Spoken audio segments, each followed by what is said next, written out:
Sí, entonces, ¿alguna pregunta para los ponentes de las sesiones de esta tarde? Seguro que alguna cosa del acoso.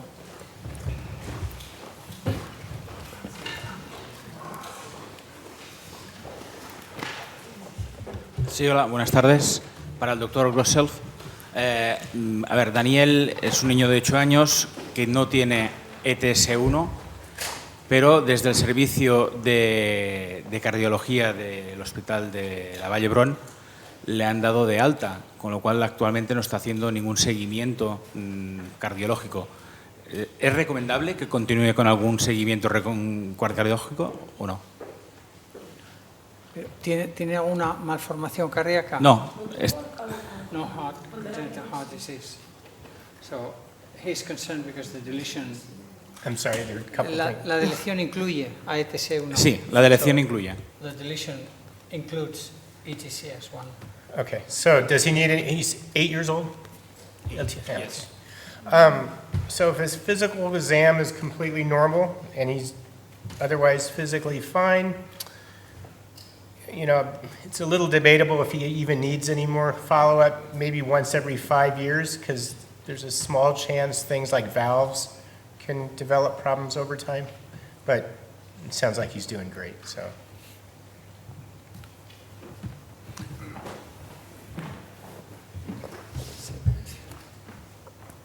I would like to say that, who's the father?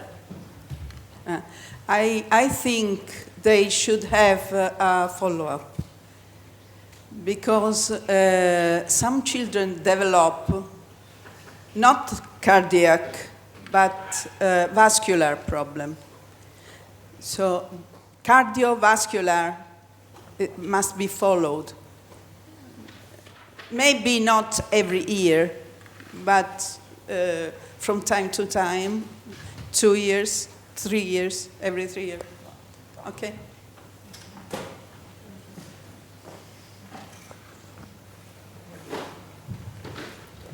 ¿Alguna otra pregunta? No puedo creer que no tengáis preguntas de acoso, que ha sido una charla apasionante.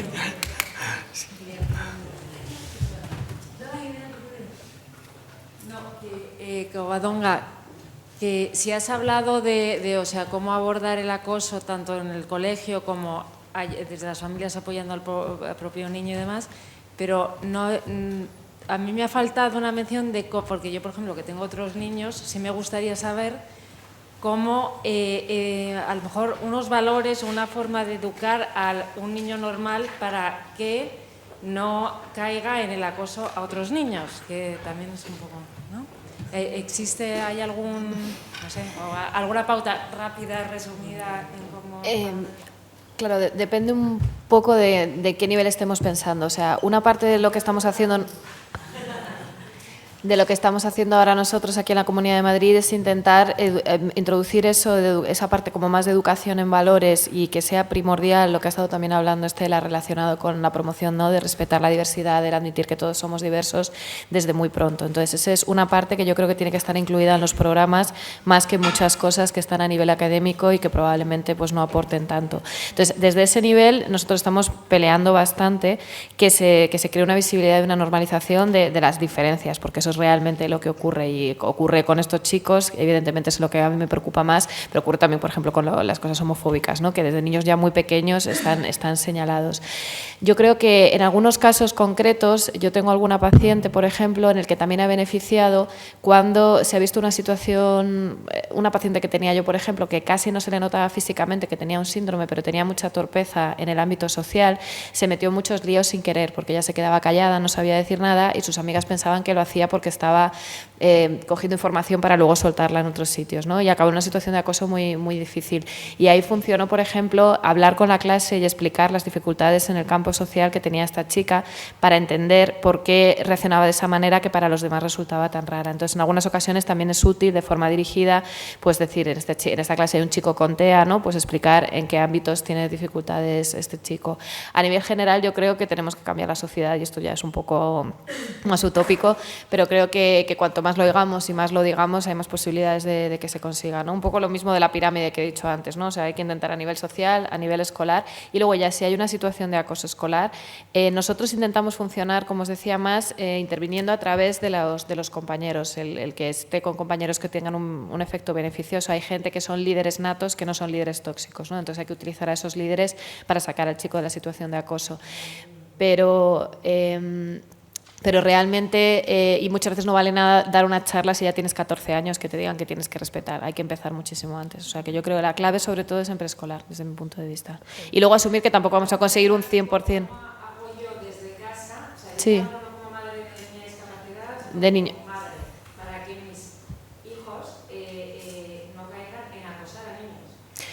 O sea, más cualquier educación de valores, o sea, Pues eso, desde pequeños, el que si hay cualquier persona por la calle, si hay un niño que monta un pollo, en vez de pensar qué mal educado está y decirlo, que es lo que suele ocurrir, el entender, el decir a este niño realmente le pasa algo, o sea, normalmente es algo que hay que empezar desde pequeños y generar esa conciencia de que todos somos diversos y de que realmente hay situaciones, no sé, os habrá pasado a algunos, obviamente, que tenga una rabieta el niño en la calle y la reacción del público, de los que están allí, es miraros a vosotros mal porque no estáis cuidando bien a vuestro hijo. Pues eso es lo que hay que evitar cuando no somos la parte, ¿no?, con el niño afectado. Pautas claras es difícil, o sea, yo creo que, pero va un poco incluso en lo mismo de lo de tener cenas con la gente, ¿no? Si realmente, con los niños, vamos, si cenan con vosotros y os cuentan un caso y os dicen, esto me lo decía hace poco, no me acuerdo, un paciente contaba cómo contaba el otro hijo un problema que tenía con un niño con TEA, porque a él le habían sentado con él y ya estaba harto de tener que hacerse cargo de él, ¿no?, porque era el típico alumno muy bueno.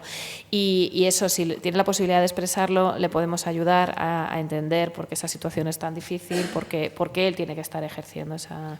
Entonces yo creo que es tener vías de diálogo abiertas, que sea parte de la vida habitual en la familia, tener que hablar de cosas, hablar de emociones, que a veces se nos olvida porque vamos todos acelerados, y luego, por otra parte, desde muy pequeños ser conscientes de que esto es algo que da problemas antes o después, y lo que sí que se sabe es que a la gente que le hacen acoso escolar luego también le hacen acoso normalmente en el puesto de trabajo, o sea que estas cosas se tienden a perpetuar, y eso viene dado porque tenemos una sociedad que busca mucho la competitividad y el señalar al diferente, ¿no?, el buscar a una víctima.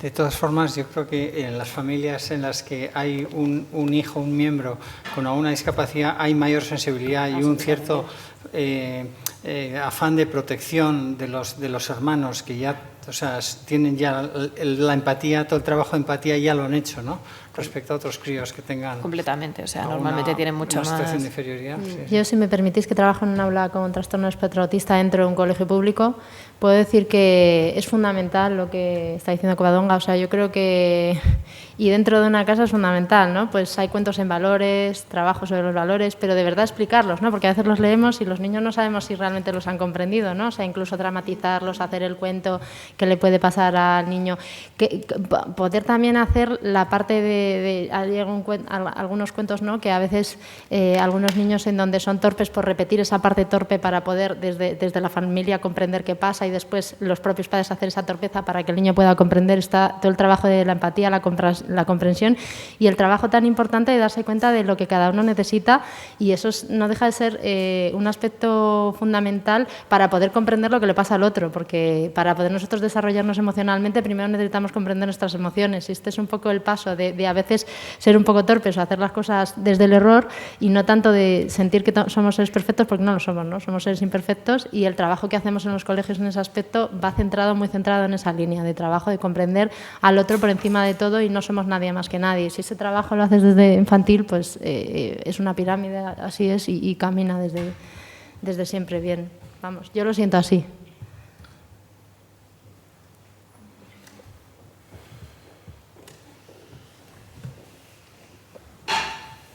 Bueno, según mi opinión, que es humilde, yo creo que más estos niños que un acoso escolar es un acoso social, porque no solo es en el colegio, la mayoría, bueno, en mi caso mi hermana está en un colegio especial, ahí está muy aceptada, pero el problema es cuando vas al supermercado, cuando vas al parque o cuando no tiene amigos. Entonces, en ese sentido se habla mucho del acoso escolar, pero no se habla, como comentábamos antes, qué hacemos si no tienen amigos iguales. Y en ese sentido no sabemos qué podemos hacer como familia, o sea, se intenta concienciar a los otros niños que no la miren raro, pero no se llega a conseguir nada. Bueno, es que esa es ya una pregunta como todavía más difícil. El acoso escolar es una representación, nos centramos mucho en acoso escolar porque al final todos los niños tienen que ir al colegio y porque es una situación que es un poco claustrofóbica porque nadie puede salir del colegio en una época determinada, ¿no? Pero esto es un reflejo de conductas, de cómo se establecen las jerarquías en los grupos humanos, de cómo se construye la relación entre todos los seres humanos. Como comentaba antes, tenemos que, por un lado, intentar mejorar las cosas y, por otro lado, no pasarnos de utópicos. O sea, hay una parte inherente al ser humano que tampoco creo que vayamos a conseguir. Entonces, lo que sí que tenemos que intentar, y creo que por eso me centraba tanto en esa parte más utópica de la educación y de tal, es que probablemente las generaciones, yo tengo la esperanza de que las generaciones de ahora, que muchos de los chicos han tenido un compañero con TEA en una aula TEA y que han tenido una exposición, van a tener probablemente una actitud, no digo que mejor, porque siempre va a haber gente, pero es como si me dices, ¿cómo vamos a resolver que nadie asesine a nadie? ¿No? O sea, tenemos que intentar disminuir la frecuencia de algo que va a seguir ocurriendo, ¿no? Entonces, para eso yo creo que la forma es educación, y educación desde esas primeras etapas, y luego intentar proteger, porque eso a lo mejor ni siquiera lo vamos a ver nosotros, ¿no? Entonces, lo que tenemos que hacer es proteger a los que tenemos cerca, y para eso yo creo que es lo que estaba planteando el doctor Arango. En las personas que no pueden estar en educación normalizada por diferentes motivos, no solo por el académico, sino muchas veces también por este tipo de situaciones, tenemos que pelear lo que tenemos que pelear, pero en un momento determinado igual tienen que estar en educación especial. Y una vez están en educación especial, tenemos que buscar recursos donde ellos, por ejemplo, ocio, tiempo libre, una cosa muy importante, y me ha gustado mucho la parte de la charla de Estela por eso precisamente, casi todos estos chicos tienen algo que se les da bien y que en algunas cosas pueden ser mejor que incluso una persona que no tiene ningún diagnóstico. Entonces hay que intentar reforzárselo muchísimo, ¿no? Yo tengo pacientes que se les da fatal el fútbol, pero afortunadamente pintan fenomenal. Pues pueden ir a pintura con chicos sin otras dificultades, habrá chicos que no se les da bien nada, bueno, siempre hay algo que podemos encontrar, ¿no? Entonces, reforzar esas partes sanas que todos tenemos, que a veces nos centramos en lo que no pueden hacer y no en lo que sí pueden hacer. Evidentemente, a mí siempre me da rabia de esta charla porque toda la gente quiere como soluciones mágicas y digo, si las tuviéramos, las habríamos aplicado ya, ¿no? O sea, que realmente lo que sí que tenemos que pensar es que ese tipo de cosas que hacemos para algo valen, porque cuando uno dice, no vale de nada hacer, bueno, pero hace luego un estudio y lo que hacen las familias influye, y hace luego un estudio y hacer un programa en los coles influye. No resuelve los problemas, igual nuestro problema en concreto no lo resuelve, pero por lo menos tenemos que mantener un poco la esperanza, siendo realistas, pero intentar seguir haciendo cosas, ¿no? para modificar. Y yo creo que más los 11Q, al ser una enfermedad rara que los niños no la conocen, yo creo que las miran más a los niños aún. Cuando llega un niño y se comporta raro, porque yo de pequeña, por ejemplo, le pego un puñetazo a uno, ¿sabes? Cuando tenía 14 años. Ahora a día de hoy no le puedo pegar un puñetazo, o sea, ¿qué comportamiento debemos de tener? Cuando llega... al revés, o sea, estoy en el parque con mi hermana, un niño le mira raro. Cuando tenía 14 años le pego un puñetazo porque no tenía razón, como quien dice, pero a día de hoy ya no, esas cosas, ¿qué comportamiento debemos de tener? Yo creo que ahí es decisión de cada uno de cómo quiere colocarse. Yo creo que sí está bien intentar decirlo, o sea, obviamente poner un límite, sí, claro, que no haya una situación, y luego ahí yo creo que depende de cada uno de cómo quiere reaccionar. Yo creo que tenéis que aprovechar las oportunidades también en otros contextos, en vuestros trabajos, en dar un poco, aprovechar para hacer un poco política conciencia, ¿no? Y más generalizada, no solo o sea, en este sentido más amplio de la diversidad, ¿no? De unirnos con toda la gente que está en esta situación para este tipo de aspectos, quiero decir, porque no solo es el específico de un síndrome genético, ¿no? Es una cosa que es muy, muy amplia y que afecta a muchas personas. Y yo creo que nos tenemos que beneficiar de colaborar. En cada situación específica depende, entiendo que en un momento determinado yo no te voy a recomendar que le pegues una bofetada, pero igual te sale, ¿no? No, pero quiero decir que como familia muchas veces no sabemos no sé qué decirle a esa madre, no sé qué decirle a ese niño. Yo intentaría, si fuera yo, pero explicar, o sea, pero eso puede no funcionar y no pasa nada, o sea, es lo que os decía antes, siempre va a haber asesinos, por mucho que intentemos, bueno, supongo, vamos, por lo menos. Entonces,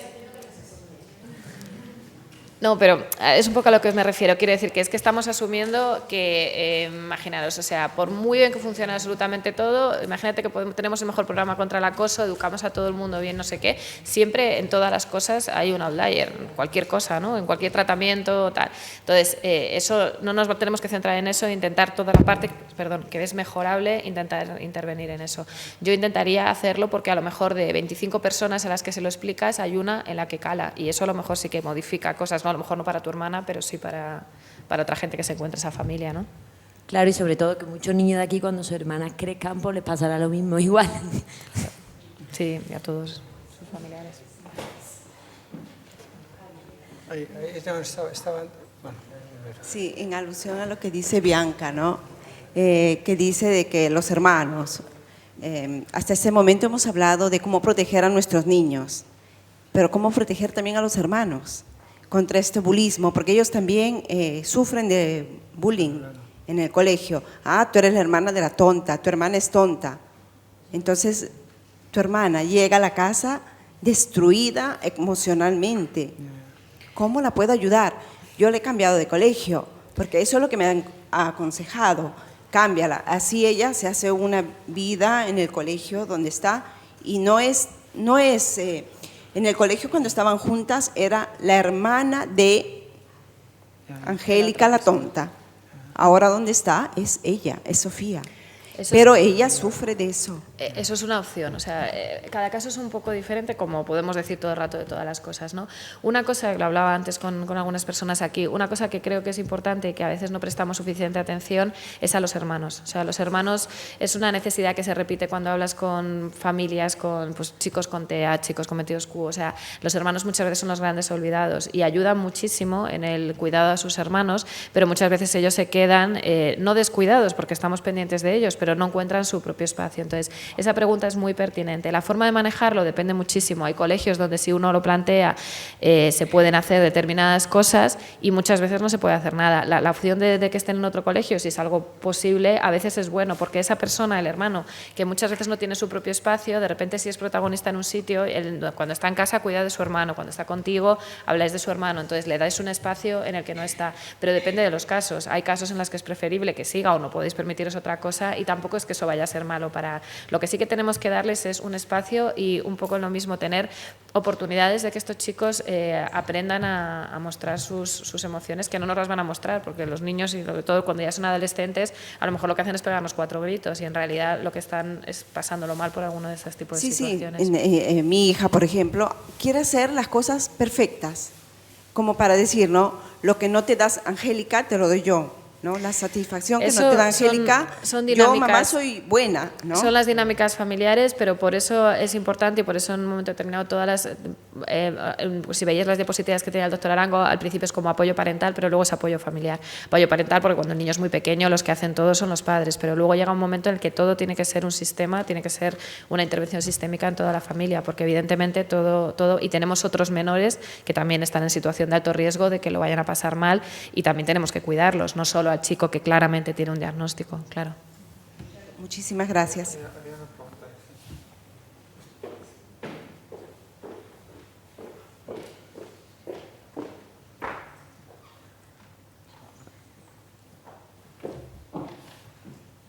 Buenas tardes.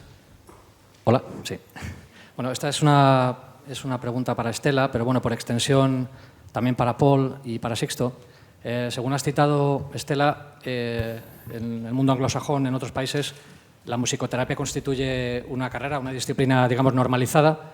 Y bueno, ya que estamos en un hospital, ¿no? Y además muchos de nosotros hemos tenido a nuestros hijos en hospitalización, en cirugías, me gustaría saber si, bueno, tú has tenido experiencias, ya sea aquí o fuera de España, y si, bueno, preguntando también en la universidad, o sea, en San Diego o en el Hospital de la Paz, si se han implementado o si hay programas previstos, o, bueno, entrecruzar un poco la pregunta entre todos los miembros de la mesa sobre esta experiencia de musicoterapia, bueno, no solo en un aula, sino en un sitio tan práctico como puede ser aquí, ¿no? Gracias. Bueno, dentro de Aquí los... se hace, que yo sepa, o sea, porque en la unidad neonatal algunas veces vamos a ver a un niño y sí, pero también me gustaría ahondar un poco, o sea, ya que estamos siempre con estadísticas, con resultados clínicos, o sea, esto que sentimos lo vemos todos, ¿no? Que lo que puede provocar la musicoterapia, o hace falta desde un poco de la comunidad médica, o sea, que si hay unos estudios científicos, o, en fin, porque a veces tengo la sensación con este tema de la música, bueno, yo en el pasado, ahora a lo mejor no me parece, pero yo he sido tuno y yo he ido a veces a cantar, y claro, bueno, me parece un poco casi como folclórico, ¿no? Que ha ido uno a cantar allí, pero me gustaría saber si aparte de un poco ese tema folclórico que pueda parecer que vaya gente a cantar villancicos, o sea, si hay temas que nos dierais un poco una pincelada más seria sobre todo este tema, ya que estamos en un hospital, ¿no? Vale. Muchas gracias. Pues mira, nosotros dentro del máster de música y color tenemos a una persona que se llama Blanca Guillén, que trabaja aquí en el Hospital de la Paz, en concreto en en la zona neonatal, como bien decía él. Aquí sí que hay un buen trabajo justo dentro del Hospital de la Paz. Me consta que en bastantes unidades, no sé en cuántas, la verdad, porque yo estuve haciendo musicoterapia hospitalaria, pero al final me he dedicado más a la diversidad funcional y a los adultos dentro del trabajo del GIN, de este método que os comentaba. Pero sí que es verdad que trabajo en musicoterapia y hay bastantes, se empieza a ver. Lo que pasa es que en España es verdad que no hay tanto estudio científico como hay en los Estados Unidos. En los Estados Unidos, en los hospitales, la musicoterapia es, bueno, es que es casi como forma parte del equipo médico prácticamente. O sea, hay un musicoterapeuta dentro de yo creo que en todas las unidades, en todos los hospitales, vamos, los máximos que hay en los Estados Unidos. El trabajo desde la musicoterapia allí es no solo serio, sino que, vamos, se valora muchísimo. O sea, el musicoterapeuta es prácticamente, no hace el trabajo de un médico, pero es de los personales más importantes dentro. Me alegro que hagas esta pregunta, porque me gustaría que en España fuera igual, ¿no? Que valoráramos la musicoterapia, no, incluso la música dentro de los colegios, que yo también he sido profesora de música, no como una María, sino como el valor que tiene la música, ¿no? Yo, como músico que soy, me gustaría reivindicar todo esto, ¿no? Porque la música tiene un grandísimo poder de trabajo y la musicoterapia bien realizada también.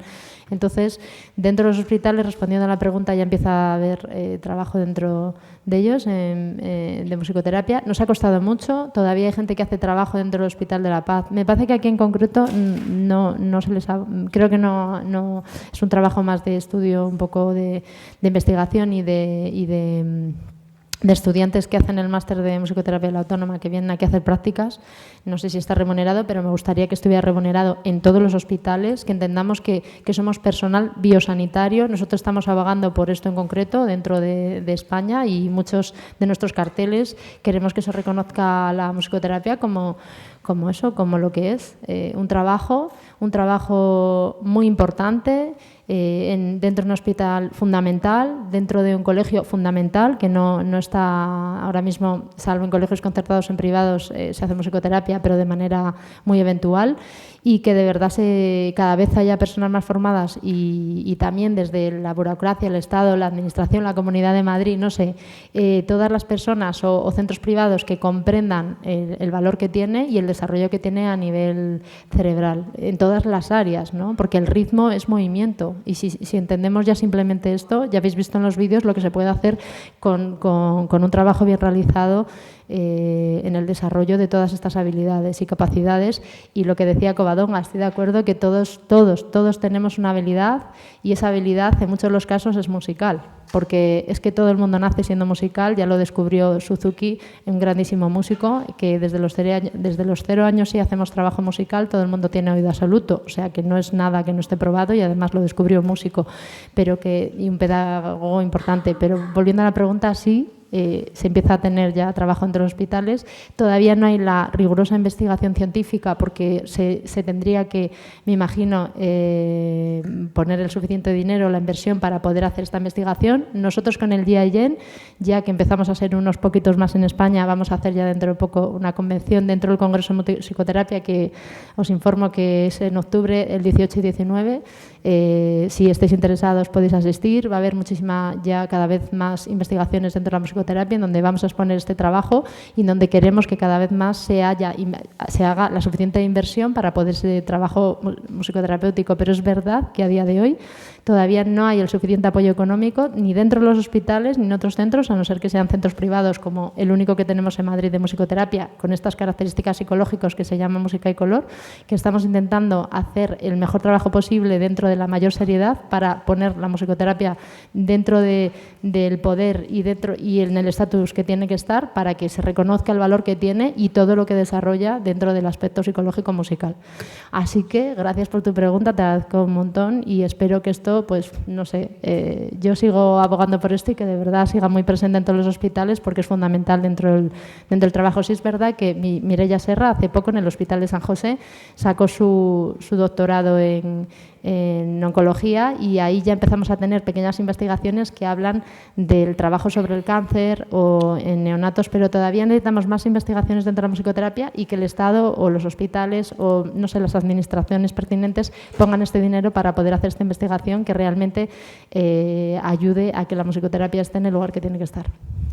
Sí, bueno, la verdad es que seguiríamos hablando aquí durante horas, pero realmente vamos a tener que cerrar porque en principio nos deberíamos haber ido más o menos a las 5 y el personal también tiene el personal audiovisual y nos tenemos que ir. ¿Alguna pregunta urgente? Una última pregunta urgente a los ponentes. Si no, siempre se puede seguir discutiendo fuera, pero vuestra última oportunidad.